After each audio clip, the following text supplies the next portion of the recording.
Wanita ini bernama Georgia Bird. Dia adalah marketing peralatan dapur di salah satu mall di Amerika.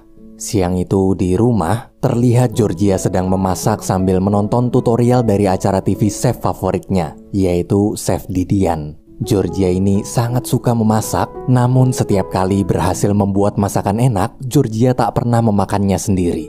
Ia hanya memfoto makanan tersebut lalu menempelkan fotonya ke dalam sebuah buku harapan. Kemudian makanan itu dia berikan pada anak tetangga yang bernama Darius. Saat menempelkan foto masakannya, Darius tak sengaja melihat buku harapan Georgia. Karena penasaran, waktu Georgia ke kamar mandi, Darius diam-diam membuka buku tersebut. Ternyata isinya adalah berbagai harapan-harapan Georgia. Seperti menginap di hotel mewah, membuka restoran sendiri, bisa merasakan masakan Chef Didian, dan menikah dengan rekan kerja yang disukainya, yaitu Son. Tapi dari belakang, Georgia tiba-tiba merebut buku harapan itu sambil mengatakan kalau dia tak suka bila ada orang lain tahu tentang semua harapannya. Esok hari di tempat kerja, Son menyapa Georgia. Hati Georgia pun berbunga-bunga mendengar suara pria yang dia sukai menyapanya. Teman Georgia lalu menyarankan agar bisa menarik perhatian, Georgia harus berani sering-sering mengajak Son ngobrol. Ia khawatir bila tak segera dilakukan, suatu saat nanti Georgia pasti menyesal. Karena hidup cuma sekali, jadi lakukanlah apapun yang kita suka. Mendengar nasihat barusan, Georgia merasa ucapan temannya itu benar. Saat jam istirahat, Georgia pergi ke lantai tempat Son bekerja. Untuk basa-basi, ia lalu pura-pura menanyakan harga panggangan barbeque. Tapi di tengah obrolan, Georgia kehabisan kata-kata. Saking gugupnya, dia malah ngebeli itu panggangan padahal di rumah udah kepenuhan barang. Beberapa hari kemudian, ketika Georgia sedang mengadakan demo masak di tempat kerja, manajernya menyuruh menghentikan program demo masak itu dengan alasan programnya tak berguna dan bakalan bikin perusahaan bangkrut. Abis ngomong gitu, tuh bocah langsung pergi. Ngelihat kelakuan manajernya, Georgia cuma bisa istighfar. Selesai membereskan peralatan, dia kaget Son mendadak muncul di belakangnya. Son bilang dia datang ke sana gara-gara mencium aroma masakan Georgia yang enak. Mendengar pujian dari sang pujaan hati, Georgia begitu senang. Saking senengnya, dia sampai gak sengaja ngejatuhin alat masak. Georgia pingsan. Son pun bergegas membawanya ke klinik di dalam mall. Di sana manajer juga datang melihat kondisi Georgia. Dokter kemudian melakukan CT scan untuk mengetahui seberapa parah kerusakan otak akibat benturan tadi. Setelah hasilnya keluar, dokter menyatakan bahwa kondisi Georgia sangatlah parah. Dari hasil CT scan terlihat dalam otaknya ada tumor ganas. Dokter lalu memvonis umur Georgia tinggal tersisa 3 minggu lagi. Georgia begitu syok. Dia gak nyangka cuma gara-gara kejedot lemari aja kondisinya bisa sampai separah ini. Di rumah, Georgia terus menangis sambil memandangi buku harapannya. Ia merasa tak adil kenapa Tuhan tak memberikan waktu untuk mewujudkan semua impiannya, padahal selama ini Georgia selalu berusaha hidup dengan baik. Ia tak pernah menghina atasannya walaupun dia pengen banget ngatain tuh bocah. Dia tak pernah menghambur-hamburkan uang meski sebenarnya Georgia punya uang tabungan cukup banyak dari hasil kerja selama 10 tahun. Di tengah kesedihan, Georgia teringat ucapan temannya di tempat kerja kemarin kalau hidup itu cuma satu kali. Ia sadar selama puluhan tahun hidup, Georgia sama sekali belum pernah menyenangkan dirinya sendiri. Ia selalu menahan dan menahan keinginannya.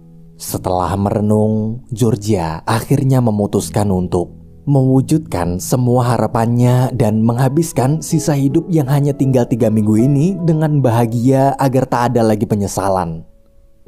Esok pagi di kantor manajer, Georgia meminta waktu untuk bicara hal penting. Tapi bukannya dengerin, manajer malah sibuk teleponan. Georgia benar-benar muak, ia langsung hancurin HP si manajer di depan matanya. Yes, I do. That's a $400 phone.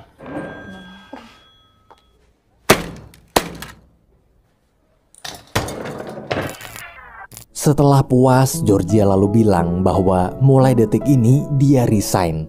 Mendengar itu, manajer pun kaget. Karena penjualan Georgia di mall ini adalah yang paling tinggi dibanding karyawan lain, manajer sampai menawarkan kenaikan gaji 3 kali lipat asalkan Georgia nggak jadi resign. Sayangnya Georgia menolak, kemudian pergi dari sana. Pas mau pulang, Son menghampiri Georgia untuk mengajaknya nonton pertandingan basket tim kesukaan mereka berdua yang akan diadakan 3 minggu lagi. Meski bahagia dapat ajakan dari sang pujaan hati, namun dengan berat hati dia terpaksa menolak. Georgia tak ingin berjanji karena dia sendiri nggak tahu apakah 3 minggu lagi dia masih bisa hidup atau enggak. Siangnya Georgia pergi ke bank untuk mengambil seluruh uang yang dia tabung selama 10 tahun bekerja di mall. Melihat semua tabungan itu ditarik, si customer service bank kaget. Ia lalu bertanya mau digunakan untuk apa semua uangnya. Georgia pun menjawab, I'm just gonna blow it. We thought we would do something special. Running free, blossom on the tree.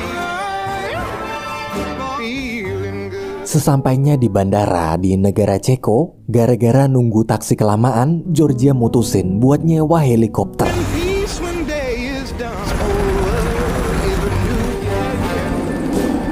Oh, is a new star when you shine. Said freedom, and I know how I feel. Mine. That's the port. That's the hotel I'm going to.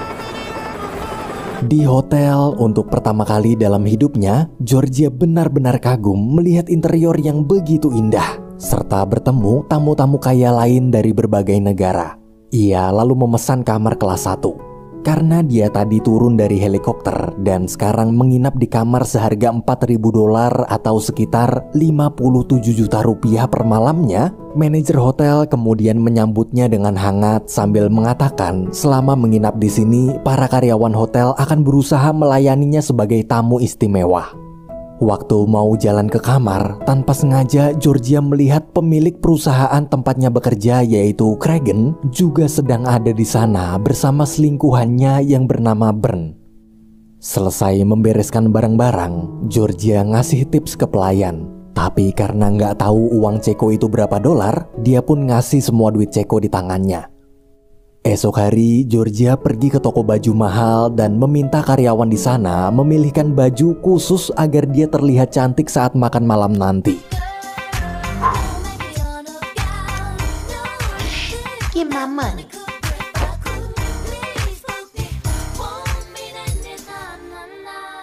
Malam hari di restoran hotel, Georgia senang membaca nama chef idolanya yang dia tulis di buku harapan yaitu Chef Didian, ternyata sekarang menjadi chef di hotel itu. Saking senangnya, Georgia sampai memesan semua menu spesial buatan Chef Didian malam ini. Di dapur, ketika diberitahu kalau ada yang memesan semua menu spesialnya, Chef Didian merasa tersanjung. Ia lalu pergi menemui langsung ke meja Georgia untuk menyapa. Di meja lain, Kragen sedang mengadakan pertemuan dengan 3 anggota DPR Amerika. Ia berencana menyuap para DPR tersebut secara halus demi melancarkan proyek bisnis barunya. Melihat sang chef menyambut Georgia, para DPR pun kagum. Kragen di situ iri kenapa Chef Didian lebih memilih menemui Georgia padahal dia adalah tamu yang lebih penting. Pas mau ngambil minum, pelayan gak sengaja nyiram tangan Kragen. Kragen pun manggil manajer hotel terus nyuruh dia mecat pelayan itu. Keesokan harinya, semenjak memutuskan untuk menjalani sisa hidup tanpa penyesalan, hari-hari Georgia jadi jauh lebih menyenangkan. Dari dulu dia kepengen banget yang namanya main ski dan dia gak nyangka sekarang bisa terwujud. Di arena ski, pas instruktur lagi ngajarin, tiba-tiba Georgia meluncur ke tempat para pemain ski profesional. Now slow down! Turn them board sideways!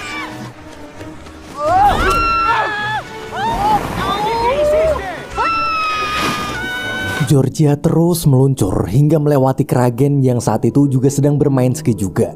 Karena penasaran, Kragen mencoba mengajarnya.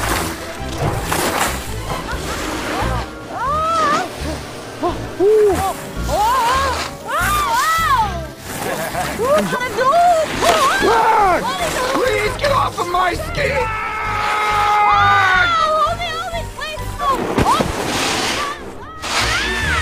Damn it!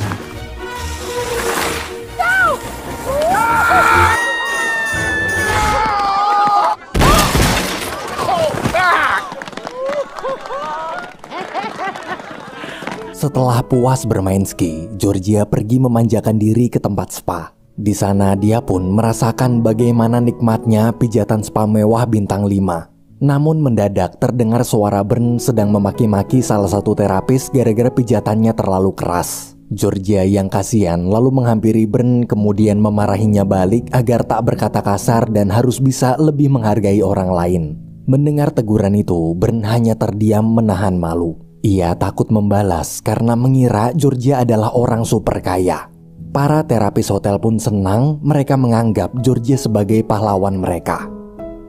Selesai spa, Bern menghampiri Georgia. Dia curhat sebenarnya Bern gak mau jadi selingkuhan Kragen. Ia terpaksa gara-gara diancam dipecat jika menolak. Bern takut bila nanti kehilangan pekerjaan, dia akan kesulitan mencari pekerjaan baru karena cuma lulusan SMA. Dengan santai, Georgia menyarankan agar Bern cuma tinggal kuliah aja lagi dari awal sampai lulus, maka masalah hidupnya bakalan selesai. Gak perlu harus jadi wanita simpanan pria hidung belang kayak Krager, dan harus mulai cari pria yang bisa cintain Bern setulus hati. Kalimat Georgia barusan membuat hati Bern terasa tenang. Ia nyaman curhat sama Georgia. Malamnya di restoran hotel, Bern mengajak Georgia bergabung ke meja mereka sambil memberitahu Kragen serta yang lain pasti juga akan ikut senang. Tapi mendadak pelayan menghampiri dan bilang kalau malam ini Chef Didian telah menyediakan meja khusus untuk Georgia. Georgia kemudian balik ngajakin mereka buat gabung pindah ke mejanya. Dengan senang hati, mereka semua pun gabung sama Georgia ninggalin Kragen sendirian.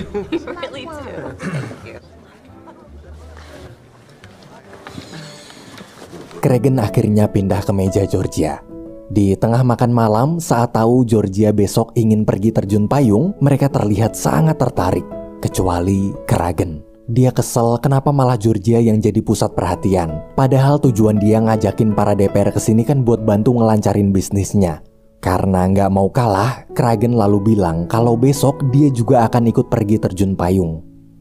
Keesokan harinya, Georgia dan Kragen bersiap melompat terjun payung, sementara Bern serta yang lain hanya menonton sambil menyoraki mereka berdua. Kragen yang masih takut kemudian menyuruh Georgia melompat duluan. Perfect. Georgia berhasil mendarat dengan selamat. Melihat keseruan barusan, mereka semua pun menyemangati agar Kragen melompat menyusul Georgia. Tapi pas Kragen nanya apa ada orang yang pernah mati waktu lompat di sini, si instruktur ngejawab banyak. Sambil gemeteran, Kragen kabur lalu berteriak kalau parasut miliknya rusak. Semenjak kejadian tadi, Kragen merasa Georgia telah mempermalukannya. Demi membalas perbuatan itu, Kragen membayar seorang pelayan untuk mencari tahu siapa identitas Georgia sebenarnya. Malam hari di kasino, meski ini adalah pertama kalinya bermain judi, Georgia bisa menang dengan mudah. Bahkan Bern dan yang lainnya sampai ikut-ikutan masang taruhan di angka yang sama kayak Georgia. George is a lady luck. Try it. Red. Come on, 17. 17 black. Don't know where to go. I'm following. What was the number again? 17. That's a lot of money. I know, huh? I'm in. Place your bets. Me too. Do something. Come on, 17. We go. Come on, 17. Big money, big money. Red, come on, Red. 17 black. Thank you. Give you a little kickback over here. Madame MSC, place your bets. Yeah, mine on 13. I was born on the 13th. 11. 11. Yeah, thank you. I lost my mama when I was 11. Please just place the bet. I love my mama. Could But my mama was born on the 17th. Madame, Come on. Come over here and get some of this luck. step. No more bets. Here we go. 17 black. Georgia menang berturut-turut, padahal dia cuma taruhan di angka sama terus. Ketika dihitung, Georgia kaget ternyata total kemenangannya mencapai $100.000 atau sekitar 1,4 miliar rupiah. Padahal di awal dia cuma pengen ngabisin duit tabungannya buat ngelakuin semua hal yang dia suka. Duitnya malah tambah banyak. Georgia nggak nyangka sekarang dia jadi orang kaya beneran. Di waktu bersamaan, pelayan suruhan Kragen menggeledah barang-barang Georgia di kamar. Dari hasil penggeledahan, dia menemukan sebuah surat wasiat yang Georgia tulis untuk adiknya. Pada surat itu tertulis bahwa umur Georgia sudah tak lama lagi. Membaca surat tersebut, si pelayan merasa kasihan. Semenjak kehadiran Georgia di sini, semua pelayan hotel senang karena kebaikannya telah menghangatkan hotel mereka. Ia tak tega jika Kragen menjahati orang baik seperti Georgia. Paginya si pelayan mengembalikan uang Kragen kemarin sambil mengatakan kalau dia tak ingin ikut campur dengan urusan Kragen. Ia juga menyuruh agar Kragen tak mengganggu Georgia karena dia orang baik. Kragen di situ jadi makin penasaran siapa Georgia sebenarnya. Besok malam, Georgia diundang mengunjungi dapur Chef Didian. Betapa bahagianya dia, dulu cuma bisa mengagumi dari TV, namun kini Georgia bisa ikut memasak bersama Chef Didian langsung.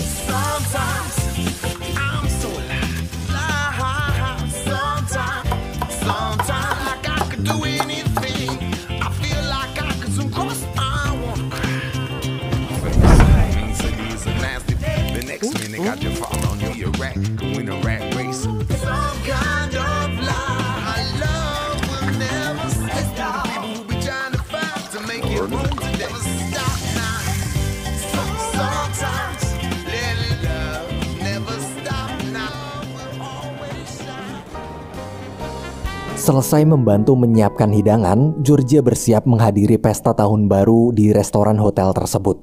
Ketika bercermin, lagi-lagi Georgia merasa sedih. Kenapa semua impiannya seakan baru terwujud di saat dia sudah mau meninggal? Hidup terasa benar-benar tak adil. Waktu sedang menikmati makan malam, Kragen mengatakan bahwa dia tahu siapa Georgia sebenarnya. Kemarin Kragen telah memerintahkan asistennya di Amerika untuk mencari tahu informasi soal Georgia. Dari hasil penyelidikan, ternyata Georgia hanyalah seorang sales peralatan dapur di perusahaannya. Ia tak sekaya, sepintar, bahkan sehebat yang mereka pikirkan. Mendengar ucapan Kragen, Georgia akhirnya membuka semua rahasianya. Di hadapan mereka, dia menceritakan kalau hidupnya sudah tak lama lagi. Karena itulah Georgia menggunakan seluruh uang tabungannya untuk melakukan hal-hal yang dia sukai tanpa ada lagi perasaan khawatir kehabisan uang. Selama mengenal mereka, Georgia tak pernah sekalipun berkata bahwa dia orang kaya. Dari awal, dia sama sekali tak berharap dihormati atau dianggap orang penting. Meski begitu, Georgia tetap merasa bahagia. Di sisa hidupnya sekarang, dia sudah tak peduli lagi apa tanggapan orang lain. Yang terpenting adalah, bila harus mati, maka dia akan mati tanpa penyesalan. Dengan sopan, Georgia pamit pergi dari sana. Para DPR di situ pun kecewa melihat sikap Kragen tadi. Bahkan Bern yang muak, kemudian memberanikan diri memutuskan hubungannya dengan Kragen.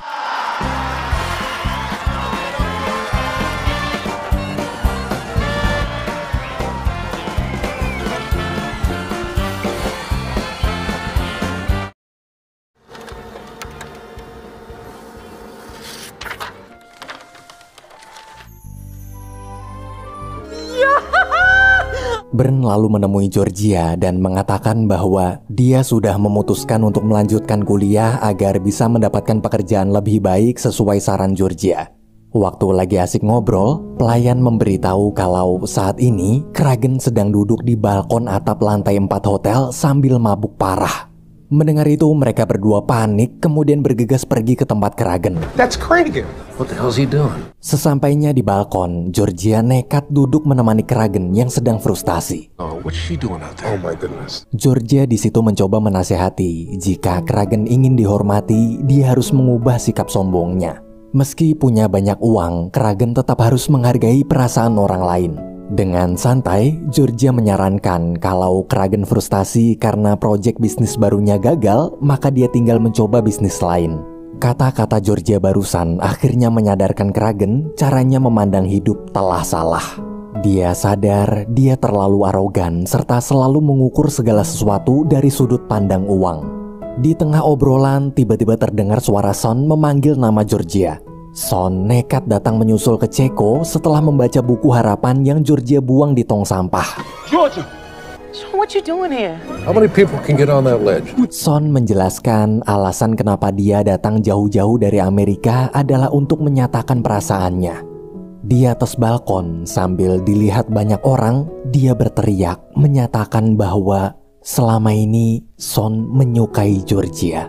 Meski tahu umur Georgia sudah tak lama lagi, tapi sama seperti apa yang Georgia sedang lakukan sekarang, Son memilih untuk hidup tanpa penyesalan. Ia tak ingin kehilangan wanita yang dia cintai tanpa sempat memberitahu perasaannya. Di momen romantis itu, mendadak si pelayan kemarin muncul lagi. We're the only ones not up there. We should join them. Dengan gembira, si pelayan mengabarkan kalau barusan dia dapat surat dari dokter di klinik tempat Georgia diperiksa. Dalam surat tersebut tertulis, gambar hasil scan kerusakan otak Georgia sebelumnya itu salah. Ternyata mesin scan-nya lah yang rusak.